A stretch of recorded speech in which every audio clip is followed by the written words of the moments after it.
Hi, this is Scott Garibay, and today what I want to talk about is I want to talk about the absolutely incredible accomplishment standing at the end of 2023, standing at the end of 10 years of Dungeons & Dragons 5th edition. I want to talk about what they accomplished, and I'm gonna say it in one sentence. Dungeons & Dragons 5th edition created 44 Dungeons & Dragons 5e books in 10 years, okay? And that means that they delivered one book per season, right? So every single season of 10 years, you got a book plus a little bit more, right? So the reality is, for 10 years, they never missed us. If you read one book in the spring, summer, fall, if you read one book in spring, summer, fall, winter, you would never stop, right? You would never stop reading. And get this, the pace of their book creation, 44 books. 44 books. And that what is included in there? The D&D canon hardbacks, the Dungeons & Dragons starter sets, right? And the slipcases, okay? That is astounding. 44 distinct books. The vast majority of those are simply a book. Some of them are a collection of books, the slipcases. Good example of that would be like Planescape or Spelljammer. And then starter sets will count as a book, right? Like so that's 44 distinct products, right? Now, first of all, that's not the fastest Dungeons & Dragons has ever created books. They created books much faster than that in the 90s, right? But here's the kicker, right?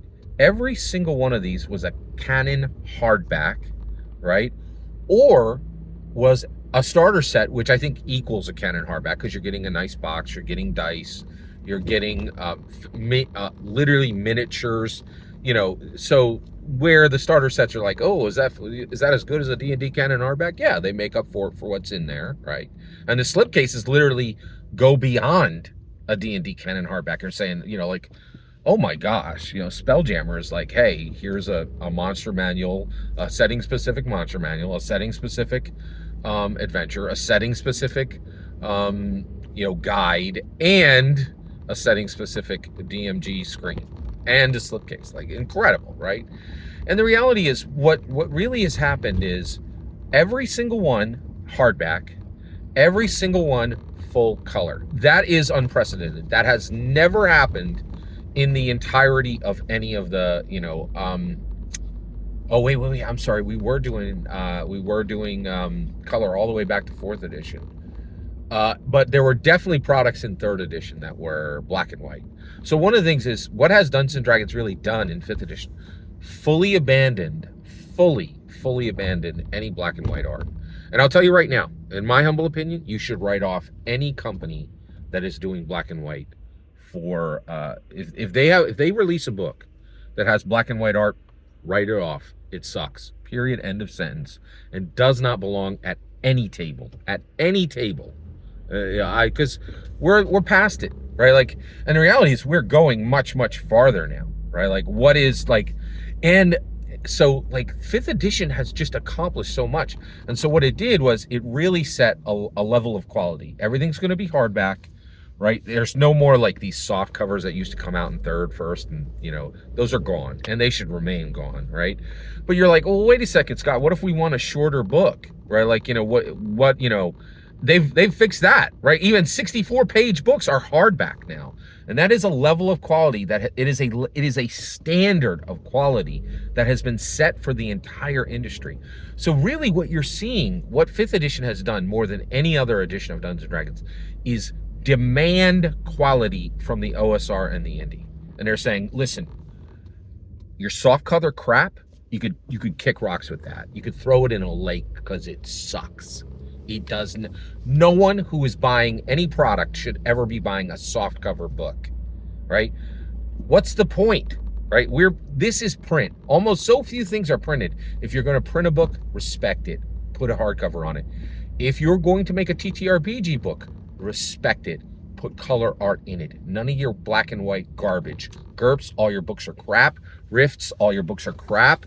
Like, Shadow Dark, sorry, your books are crap, right?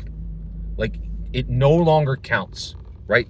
We are setting a quality standard, right? And it's kind of like it's the difference between a 5-star restaurant and a hot dog stand.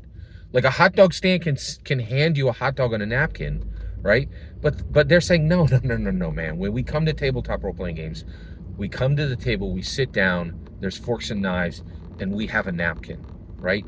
You're gonna eat like a human being, not like not like a horse, right? Like, we don't just stand and gobble food while we stand over a sidewalk, right? We're demanding quality. We are demanding a level of respect for every player at the table with these books. And so, 5th edition, truly 44 books in 10 years.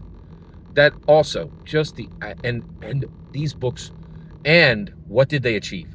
Every single book reviewed by thousands of reviewers, thousands, on every social media platform. It sets a level of prominence, it sets a level of quality, it sets a level of momentum that stands as a banner to every single OSR and indie company saying, you are all following us. Bow down, get better, do good. You suck until you meet this. And guess what? At this point, no OSR, no indie has even been able to remotely match it, let alone surpass it. Dungeons & Dragons 5th edition is the most successful tabletop role-playing edition in D&D, in OSR, or in the indie. It is unmatched anywhere for quality, momentum, prominence. It is the king. It is the queen. Every single word you just heard is my humble opinion. What's important is when I hear your humble opinion, when you get in the comments and send your traffic. Please consider liking and subscribing, and have a wonderful millennium.